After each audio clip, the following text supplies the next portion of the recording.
Прочети го, само ако имаш време за Бога. Първо нека да ви кажа, уверете се, че можете да прочетете това до края. Аз почти го изтривах това съобщение, но бях благословен, когато достигнах до края. Тема: прочети, само ако имате време за Бог. Лесно и трудно. Защо е толкова трудно да се каже истината и така лесно да се излъже? Защо толкова ни се спи в църквата, но след проповедта се събуждаме? Защо е толкова трудно да се говори за Бога и така лесно говорим мръсни неща? Защо е толкова скучно да четем християнска литература и ни е толкова забавно да преглеждаме списания с лошо съдържание? Защо е толкова лесно да изтрием съобщения за Бог и да препращаме мръсни съобщения?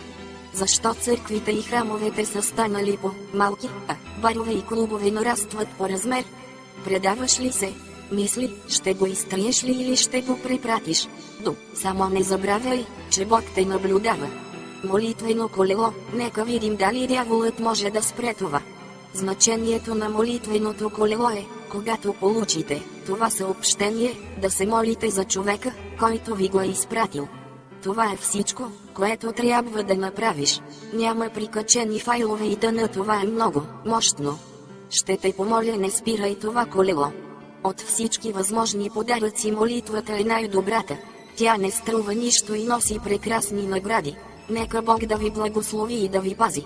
Ако това не успее трогне човек, нищо няма. Това послание е истинно. Надявам се, че ще бъдете благословени, като мен, след като прочетете следната история. И все пак аз се чудя колко много хора изтриват това съобщение само като прочетат заглавието. Един ден Сатана и Исус разговаряха. Сатана беше се върнал от Едемската градина и се смееше с пренебрежение, казвайки: да, Господи, току-що се преумножиха моите последователи там на земята, устроих им капан, използвах стръв, на която не могат да устоят, всички се хванаха. Какво ще правиш с тях? Попита Исус. О, аз ще се забавлявам с тях, отговори Сатана. Ще ги науча да се женят и развеждат, и как да се мразят, да злоупотребяват и да се обиждат, и разбира се да пият и пушат. Ще ги науча да измислят пистолети и бомби, за да се унищожат взаимно.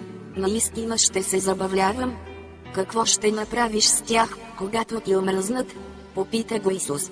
Ох, ще ги убия, каза Сатана с поглед пълен на омраза и гордост. Колко искаш за тях? Попита го Исус. Ах, ти не ги обичаш тези хора. Те не са добри. Защо ти са? Ти ще ги вземеш и те ще те намразят, ще ти се изплюят в лицето, ще те прокълнат и убият.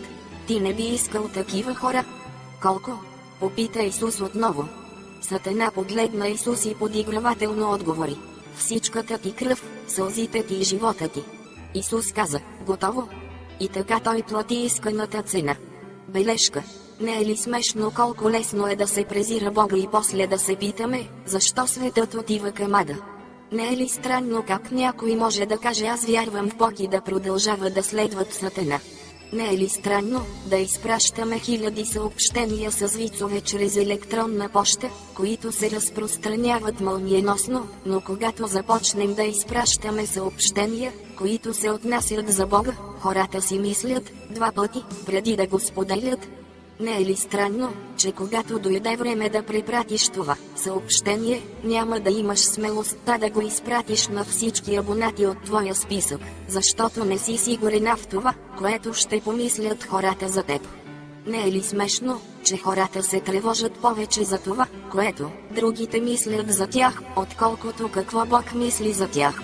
Аз се моля за всеки, който изпрати това съобщение, до всички получатели от твоята адресната книга, те ще бъдат благословени от Бога по специален начин.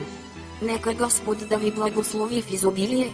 Аз изпращам това съобщение, защото аз не се срамувам от Христос и искам всички да знаят, че аз обичам с цялото си сърце онзи, който умря за мен на кръста. Ти ще се посрамиш ли от Христос?